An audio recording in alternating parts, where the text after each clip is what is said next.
राजौरी में रहस्यमयी बीमारी का प्रकोप जारी। 24 घंटे के भीतर 5 और बीमार आए सामने। बीमार लोगों के संपर्क में आए 60 लोगों का क्वारंटाइन। जम्मू कश्मीर भाजपा के नए अध्यक्ष का चुनाव। अध्यक्ष पद के लिए प्रत्याशी भरेंगे आज नामांकन। कल मिला जम्मू कश्मीर भाजपा का नया अध्यक्ष। पीएमजीएसवाई सांबा के 2 ब्लॉकों के लिए बनी वरदान। 2 ब्लॉकों को मिलेगी पीएमजीएसवाई से सड़क कनेक्टिविटी। नट ब्लॉक और सुम ब्लॉक की दूरी हो जाएगी कम। बसंतर नदी को पैदल नहीं करना पड़ेगा पार।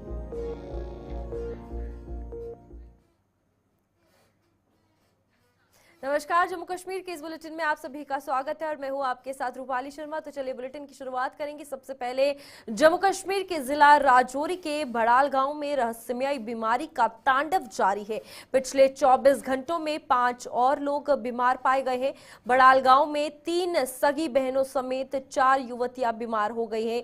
इनमें से तीनों बहनों को वायुसेना के हेलीकॉप्टर से जम्मू रेफर किया गया है। अब तक गाँव में 17 लोगों की मौत भी हो चुकी है। और बड़ाल की अगर बात की जाए तो एक के बाद एक नंबर जो है वो बढ़ता जा रहा है और 13 बच्चे जो हैं अभी तक इस बीमारी के चलते, अज्ञात बीमारी के चलते मारे जा चुके हैं। जहां पर बावली जो है वो देखी गई थी, वहां पर कीटनाशक दवाई जो है वो पाई गई थी कि इसमें पेस्टिसाइड जो है इस पानी में है, जिसके चलते उसे सील कर दिया गया था। जहां से ये केसेस सामने आ रहे थे, कई घरों को भी सील किया गया।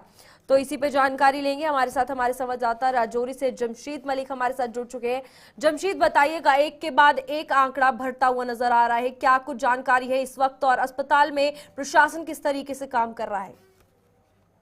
जहां तक इस बड़ाल इलाके की बात करें, यहाँ एक के बाद एक मामले सामने आना शुरू हुए। उसके बाद प्रशासन पूरी तरह हरकत में है। देर को ही हमने देखा कि बड़ाल इलाके को कंटेनमेंट जोन में तब्दील कर दिया गया और वहां से 5 नए केस भी निकलकर सामने आए, जिसके बाद इंतजामिया मजीद हरकत में आई। और कल से ही हम देख रहे हैं कि वहां से लोगों को शिफ्ट राजौरी के अंदर किया जा रहा है, जहां क्वारंटाइन सेंटर टाइप जैसी चीज बनाई है। हालांकि ये कहा जा रहा है क्वारंटाइन सेंटर जैसी चीज नहीं है, मगर ये चीज है कि उन लोगों को यहाँ से शिफ्ट कर दिया गया। तकरीबन 40 से ज्यादा लोग इस वक्त राजौरी के अंदर नर्सिंग कॉलेज के अंदर जिनको लाया गया, जिनकी देख रेख और निगरानी की जा रहा है। हालांकि प्रशासन की तरफ से ये चीज साफ नहीं की गई कि किन कारण इनको यहाँ लाया गया, मगर ये खबरें निकलकर सामने आ रही है कि एहतियातन तौर पर इन लोगों को लाया गया ताकि इनकी स्क्रीनिंग की जाए, इनके खाने पीने के अशिया की चीजों को देखा जाए, क्योंकि सब कुछ यहाँ को दिया जा रहा है। मगर एक राहत भरी खबर और अच्छी खबर ये है कि जो 2 दिन पहले एक नौजवान एजाज अहमद जो मुतासर पाया गया था, वो चंडीगढ़ के अंदर जो जेरे इलाज है वो होश में आ चुका है। ये राहत भरी एक अच्छी खबर जरूर इस बड़ाल के इलाके से निकलकर सामने आ रही है, मगर तशवीश अभी भी बनी हुई है। जी जमशीद, कितना बड़ा चैलेंज है, क्योंकि जिस तरीके से कोविड में ये देखने को मिला था इसी तरीके की तस्वीरें थी। हालांकि ये बीमारी अज्ञात है, तस्वीरें लेकिन वैसे ही सामने आ रही हैं। कितना बड़ा प्रॉब्लम हो रहा है, कितनी चुनौती प्रशासन के लिए भी है, क्योंकि न जाने कब नया केस आ जाए और बीमारी का इलाज नहीं है, बीमारी का नाम नहीं है। तो चलिए, जमशीद से संपर्क टूट चुका है। फिलहाल अगर बात की जाए इसको लेकर तो भड़ाल से एक के बाद एक और केस जो है वो निकलकर सामने आ रहे हैं।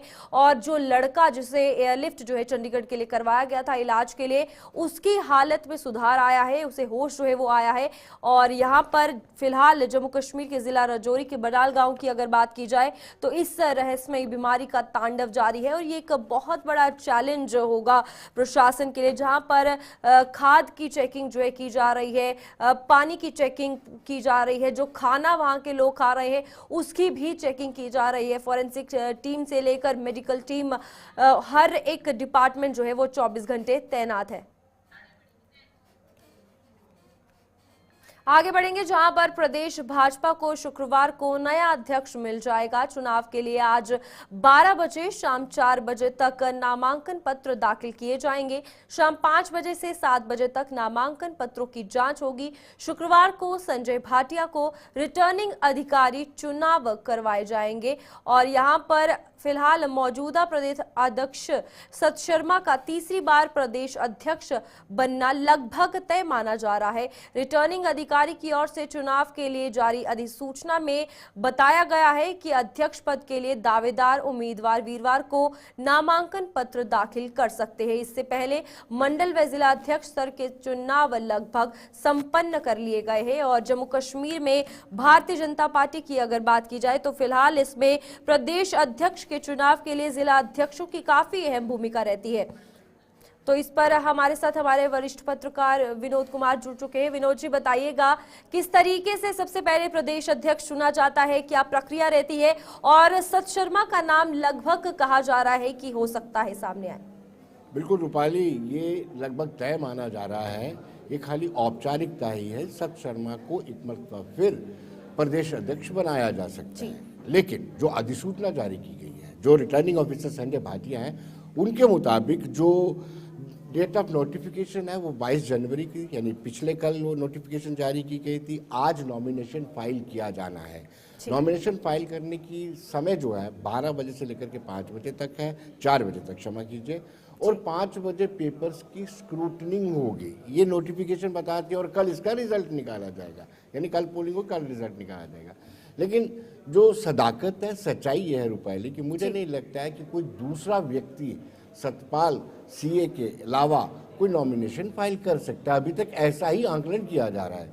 अगर कोई दूसरा नॉमिनेशन फाइल नहीं करता है तो स्वाभाविक सी बात है कि कहीं ना कहीं निर्विरोध अध्यक्ष चुने जा सकते हैं। लेकिन जो नोटिफिकेशन है वो ये बता रही है कि कल 12 बजे इसका रिजल्ट निकलेगा। लेकिन आज अगर सत शर्मा के अगेंस्ट कोई नॉमिनेशन फाइल नहीं आता है तो वो निर्विरोध चुने जा सकते हैं। जी बिल्कुल विनोद जी, यहाँ पर अगर बात की जाए प्रदेश अध्यक्ष की तो जो चेहरा सामने आएगा उसमें जिला अध्यक्षों का बहुत महत्वपूर्ण रोल रहेगा। क्या लगता है फिलहाल झुकाव अगर किसी और दूसरे नाम का आता है, अगर सामने नामांकन आता है तो जो गेम है वो चेंज हो सकती है, जो नाम है वो कोई और भी सामने आ सकता है?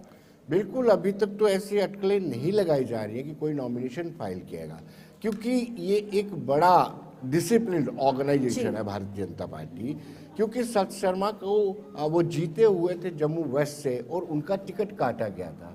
उनका टिकट काटने के बावजूद भी उन्होंने किसी तरह का विरोध नहीं किया और अरविंद गुप्ता की प्रचार खुल करके किया था, यानी एक डिसिप्लिन वे में उन्होंने काम किया। तो इसका प्राइज मुझे लगता है कि संगठन जो है उनको देना चाहता है। दूसरा सवाल आपने ये पूछा था कि जिला अध्यक्षों का क्या रोल रहता है। जिला अध्यक्ष जो हाल ही में चुने गए हैं, एक संगठन की दृष्टि से करीब 1.5 दर्जन जिले माने जाते हैं भारतीय जनता पार्टी के, और उन 1.5 दर्जन जिलों के जो अध्यक्ष हैं उनको अपना वोट कास्ट करना होता है, और साथ में 3-3 और सदस्य, हर जिले से करीब 4 लोग अपना वोट कास्ट करते हैं। फिर एमपी जितने हैं वो वोट कास्ट करते हैं, फिर एमएलए 13 हैं, उनको अपना वोट कास्ट करना है जो पहले पदाधिकारी रह चुके हैं। तो मुझे लगता है अगर कोई नॉमिनेशन फाइल करता है तो इनका अहमियत बढ़ जाएगी, लेकिन अभी तक ऐसा प्रतीक नहीं हो रहा है कि कोई सत शर्मा के अगेंस्ट नॉमिनेशन फाइल करे। विनोद जी, यहाँ पर पिछले 2 महीने से वो ऑलरेडी इस पद पर भी है, काम कर रहे हैं, और भारतीय जनता पार्टी की अगर बात की जाए तो प्रदेश अध्यक्ष एक रिप्रेजेंटेशन होती है पार्टी की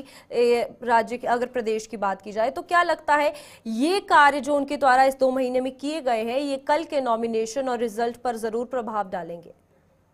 रूपाली, सवाल यह है कि इस वक्त जो भी अध्यक्ष बनेगा, खासतौर पर अगर हम सत शर्मा को कहते हैं कि वो कंटिन्यू करते हैं या उनको दोबारा से चुना जाता है, तो उनके लिए सबसे बड़ा चैलेंज ये रहेगा कि जम्मू की जनता ने वोट जो है भारतीय जनता पार्टी को दिया है, 29 एमएलए जिता करके भेजे हैं, और फिर एक्सपेक्टेशन, पब्लिक की एक्सपेक्टेशन इतनी ज़्यादा है भारतीय जनता पार्टी से, और भारतीय जनता पार्टी फिलहाल अपोजिशन में ही है, सत्ता में तो नेशनल कॉन्फ्रेंस है, तो बड़ी एक्सपेक्टेशन है। उन एक्सपेक्टेशंस को कैसे मीट आउट किया जाएगा, किस तरीके से वो लोगों को पैसिफाई करेंगे कि आपने वोट तो हमें दिया और हम आपके साथ शाना बिशाना करें, ये सबसे बड़ा चैलेंज जो नया अध्यक्ष आएगा उसके लिए रहेगा। तो बिल्कुल, फिर अब कल अगर सत शर्मा की बात की जाए तो अगर वो प्रदेश अध्यक्ष बनते हैं तो किन किन चीज़ों को लेकर उनको जम्मू के संभाग में खासतौर पर काम करना पड़ेगा? क्योंकि जिस तरीके से आपने कहा यहाँ पर सबसे ज़्यादा वोट भारतीय जनता पार्टी को है, उम्मीद भी लोगों को है और विश्वास भी भारतीय जनता पार्टी पर ही जो आवाम है वो जताती हुई नजर आ रही। देखिए रूपाली, अगर बात की जाए तो इसमें कोई दो राय नहीं कि जम्मू की जनता ने खुल करके पहली मरतबा 29 सीटें जो है भारतीय जनता पार्टी के झोली में डाली हैं, और इस उम्मीद से भारतीय जनता पार्टी को अपना वोट कास्ट किया है कि वो उनके हितों की रक्षा करेगी। और अब अगर अनदेखी की जाती है जम्मू के लोगों की तो भारतीय जनता पार्टी की छवि खराब होगी। पहली प्रायोरिटी जो है भारतीय जनता पार्टी की यही रहेगी कि जिन लोगों ने वोट कास्ट किया है उनकी पार्टी के लिए, उनके हितों को यानी हितों के धारक बन करके उनके हितों की अपेक्षा ना करते हुए उनकी फेवर में काम करें। और मुझे लगता है कि जो भी अध्यक्ष आएंगे उनकी यही प्रायोरिटी रहेगी कि जम्मू के हितों को नजरअंदाज ना किया जाए। ठीक है विनोद जी, बहुत बहुत धन्यवाद सारी जानकारी देने के लिए और हमारे साथ जुड़ने के लिए। और इसी के साथ जम्मू कश्मीर की अगर बात की जाए तो भारतीय जनता पार्टी के नए प्रदेश अध्यक्ष का चेहरा जो है वो जल्द सामने आएगा और इसी में नामांकन की प्रक्रिया और जितने भी जिला अध्यक्ष है वो प्रदेश अध्यक्ष का चेहरा चुनेंगे। आगे बढ़ते हैं जहां पर प्रधानमंत्री ग्रामीण सड़क योजना के जम्मू कश्मीर के जिला सांबा के 2 ब्लॉकों के लिए वरदान साबित हुई है। इस योजना के माध्यम से ब्लॉकों को सड़क कनेक्टिविटी मिल रही है। अब सांबा के नड और सुम ब्लॉक की दूरी भी कम होगी। प्रधानमंत्री ग्रामीण सड़क योजना के माध्यम से बसंतर नदी पर पुल बन रहा है। अब तक नड से सुम जाने वाले और सुम से नड जाने वाले सांबा से होकर जाते हैं या फिर बसंतर नदी को पार करके जाते थे, लेकिन इस योजना से दोनों ब्लॉकों के लोगों को राहत मिलेगी और ये एक बड़ी पहल है। और जहां पर अब इन दोनों ब्लॉकों की बात की जाए तो वरदान जो है ये योजना यानी कि ग्रामीण सड़क योजना साबित हुई है। अब इन दोनों जगहों पर सड़कें जो है वो बन जाएंगी जिसके चलते लोगों को अब नदी पार करके नहीं जाना होगा। इस पर अधिक जानकारी लेंगे, हमारे साथ ऋषि खजूरिया हमारे संवाददाता सांबा से जुड़ चुके हैं। ऋषि बताइएगा, वरदान के तौर पर कहा जा रहा है इन सड़कों को, किस तरीके से सांबा के लोगों को इसकी सहूलियत अब एक मिलेगी और जो बसंतर नदी को पार करके जाते थे, चाहे नदी का स्तर बढ़े कम हो, तो वो भी एक मुश्किल जो है लोगों की दूर होगी। देखिए, मैं शुरुआत यहीं से करूंगा कि केंद्र सरकार वचनबद्ध है कि वो देश के हर एक आखिरी गांव तक रोड कनेक्टिविटी देने का काम करेगी, जिसमें लगातार केंद्र सरकार की तरफ से काम किया जा रहा है। ये जो योजना प्रधानमंत्री ग्रामीण सड़क योजना है, इसके तहत कई आखिरी गांव तक जो रोड कनेक्टिविटी देने का काम है वो लगातार युद्ध स्तर पर किया जा रहा है। उसमें उदाहरण है सांबा का नट ब्लॉक और सुम ब्लॉक। ये 2 ऐसे ब्लॉक हैं जो अब आपस में जुड़ जाएंगे। यहाँ के लोगों के दिलों की दूरी भी कम होगी और उसके साथ साथ जो यहाँ के इलाकों की दूरी है वो भी कम हो जाएगी। वो किस तरह से, क्योंकि अगर नट इलाके की बात करें तो पहाड़ी इलाका है, सुम इलाका है, लेकिन अगर आपने नट से सुम जाना है तो आपको सांबा से होते हुए आना है। अगर सुम से नट जाना है तो अब भी आपको सांबा से होते हुए आना है। लेकिन एक बीच में माध्यम था, वो माध्यम था बसंतर दरिया। वो आज भी माध्यम लगातार बरकरार है, लेकिन लोग अपनी जान हथेली पर रखकर पैदल इस दरिया को पार करते हैं। गाड़ियां इस दरिया से लेकर जब वो गुजरते हैं, ये कहीं ना कहीं खतरे की घंटी लगातार उनके लिए जो बना हुआ था और अभी भी ये खतरा लगातार बरकरार है जब तक पुल नहीं बनता। तो इसी अभिशाप को दूर करने के लिए प्रधानमंत्री ग्रामीण सड़क योजना के तहत ये जो पुल बनाने का काम शुरू किया गया है बसंतर दरिया पर, जिसका काम काफी तेजी से चल रहा है। अनुमान लगाया जा रहा है कि जिस तरीके से सांबा की नहीं बल्कि पूरे जम्मू कश्मीर की बात की जाए या देश भर की बात की जाए, योजनाएं जो है लोगों के लिए लाई जाती है, लाभ लेकिन दूर दराज तक नहीं पहुंचता। और ये एक बड़ा सवाल है। सड़क, पानी, बिजली, ये हर आम आदमी का जो है मुद्दा रहता है जब वोट देते हैं। तो ये एक जो योजना अब लाई गई है अब प्रधानमंत्री योजना के तहत, कितनी बड़ी सहूलियत और क्या खुशी लोगों ने जाहिर की है इसके प्रति, आप बताइएगा। देखिए, बिल्कुल हमने लोगों से मौके पर बात की। मैं खासतौर पर थोड़ा सा इस पे कहना चाहता हूं कि 22 करोड़ की लागत से ये जो पुल बन रहा है, 181 मीटर ये पुल है। तो आप अंदाजा लगाएं कि जो सफर आपको 20 से 25 किलोमीटर का तय करके आपको एक ब्लॉक से दूसरे ब्लॉक में पहुंचना होता था, अब मात्र वो आपको 2 मिनट में ये सफर आप जो वो पूरा कर लेंगे नट ब्लॉक से सुम ब्लॉक तक। तो लोग काफी खुश हैं। लोग ये कह रहे हैं कि हमें एक वरदान के रूप में ये जो सौगात है ये मिली है। वो प्रधानमंत्री नरेंद्र मोदी जी का, प्रशासन का शुक्रिया अदा कर रहे हैं कि एक लंबे अरसे के बाद उनको रोड कनेक्टिविटी मिलने जा रही है, जो कि नट ब्लॉक से सुम ब्लॉक तक ये रोड कनेक्टिविटी होगी। इसका अनुमान लगाया जा रहा है कि काम जो वो इसी साल के अंत से पहले इसका काम कंप्लीट हो जाएगा और ये जनता को समर्पित कर दिया जाएगा पुल, और यहां से लोगों की आवाजाही शुरू हो जाएगी। लेकिन सबसे बड़ी राहत होगी स्कूली बच्चों को। स्कूली बच्चे, हमने खुद देखा है कि यहाँ से कई बार दरिया को पार करके गए हैं।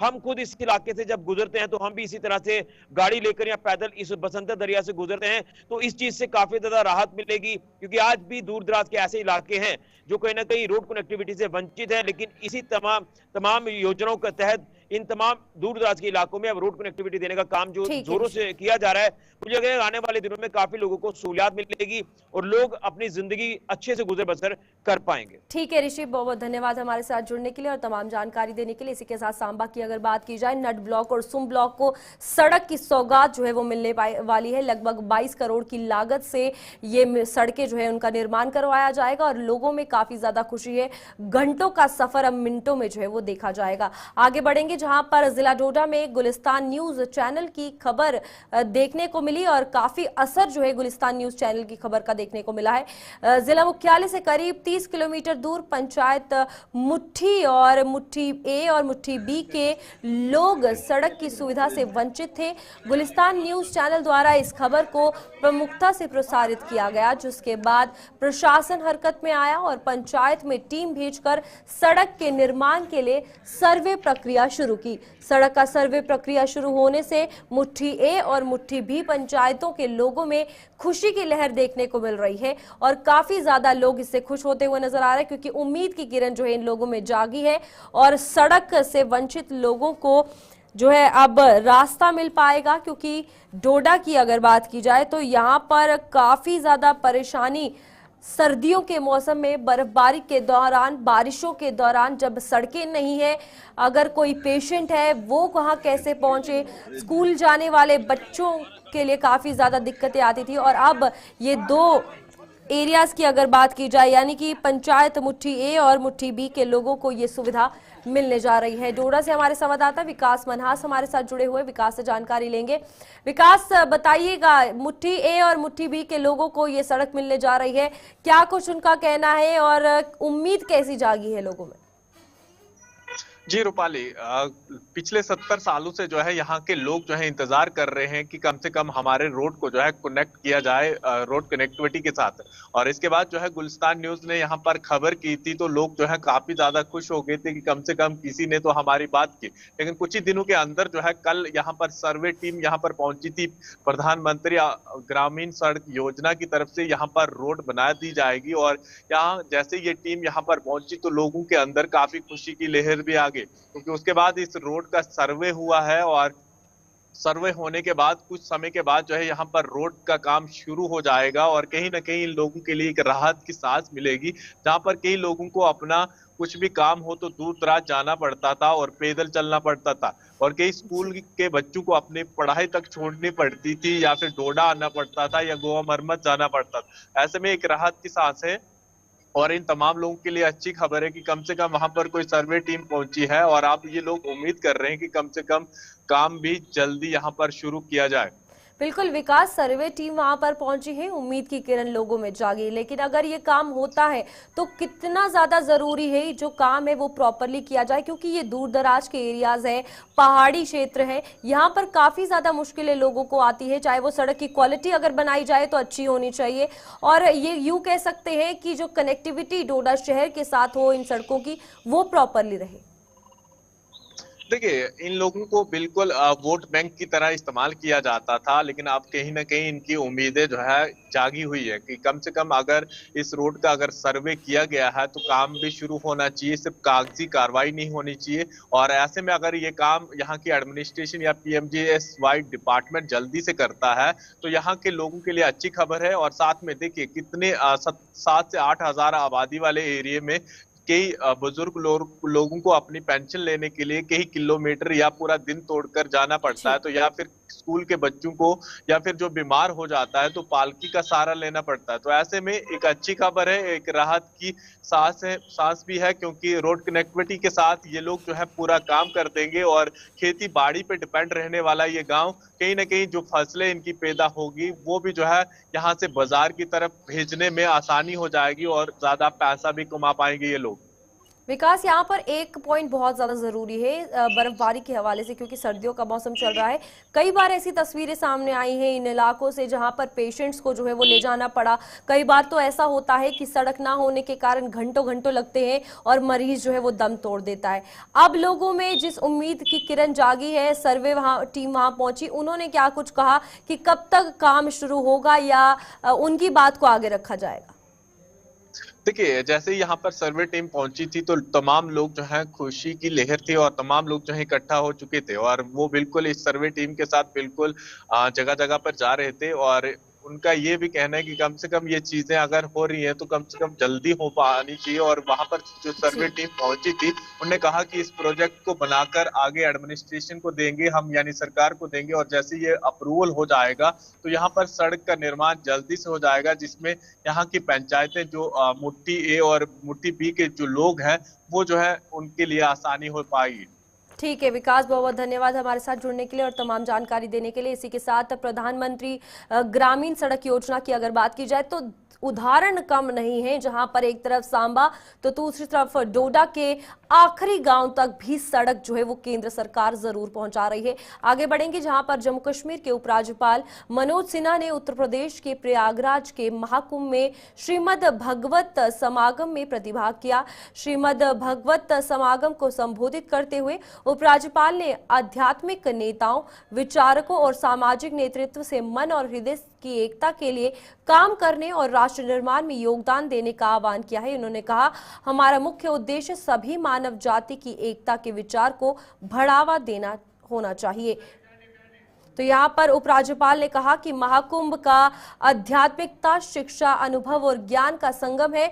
ये भारत की आध्यात्मिक विरासत, संस्कृति और परंपराओं का प्रतीक है। उन्होंने कहा कि महाकुंभ में पूज्य संतों की उपस्थिति हमारा मार्ग प्रशस्त करती है तथा हमें सद्गुणी जीवन जीने का मार्गदर्शन करती है। उपराज्यपाल ने यह भी कहा कि समागम चेतना के उच्चतम स्तर के प्रवेश करने का द्वार है। ये महान व्यक्तित्वों का समागम भी है जो समाज के विभिन्न क्षेत्रों को नेतृत्व प्रदान करते हैं। उन्होंने धार्मिक प्रमुखों, संतों, शिक्षकों, वैज्ञानिकों और दार्शनिकों से हमारी समृद्ध आध्यात्मिक विरासत को युवा पीढ़ी तक ले जाने और अधिकाधिक महाकुंभ को अगर आप देखें तो ये चेतना का उच्चतम स्तर का प्रवेश द्वार कहा जा सकता है।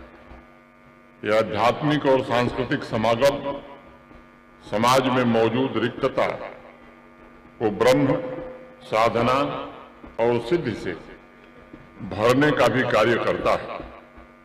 एक स्थान पर परम पूज्य स्वामी कैलासानंद गिरि जी महाराज अनेक संतों की उपस्थिति में संगम एक ऐसे जीवंत ऊर्जा क्षेत्र का निर्माण करता है जिससे समाज को भी और राष्ट्र को भी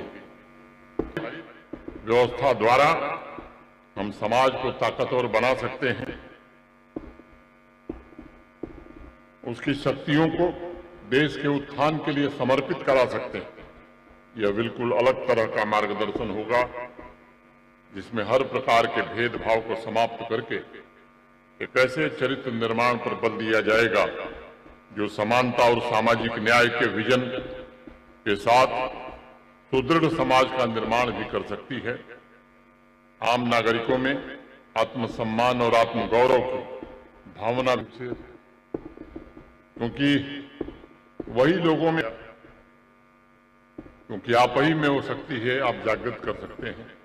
अपने भीतर के ईश्वर का लोगों में स्मरण कराने की क्षमता भी आप में है। कर्म पथ पर चलने के लिए प्रेरणा देने का अवसर और स्वतंत्रता प्रदान करेगी। हम देख रहे हैं किस प्रकार से भारत के बढ़ते रुतबे, भारत की तरक्की, ये कुछ लोगों को पसंद नहीं आ रही। उसमें कुछ बाहरी ताकतें भी हैं, कुछ देश के भीतर की ताकतें भी हैं। ऐसे लोगों के विरुद्ध समाज और राष्ट्र कैसे एकजुट हो, इसमें आप सबका जो योगदान होगा, मुझे लगता है वैसा योगदान कोई नहीं दे सकता। मैं समझता हूं कि बड़े लंबे समय के बाद भारत के जीवन में एक दुर्लभ क्षण आया है जब फिर से हम विश्व गुरु बनने की क्षमता हासिल करने की स्थिति में खड़े हैं। लेकिन यह तभी संभव है जब हम रात दिन अतीत में जीने के बजाय भविष्य की तैयारी अभी से करें। और मैं बार बार कहता हूं कि साइंस और संस्कार, स्पिरिचुअलिज्म का समन्वय ही विकसित भारत के सपने को। चलिए, जम्मू कश्मीर के इस बुलेटिन में इतना ही। खबरों का सिलसिला जारी रहेगा। आप देखते रहिए गुलिस्तान न्यूज।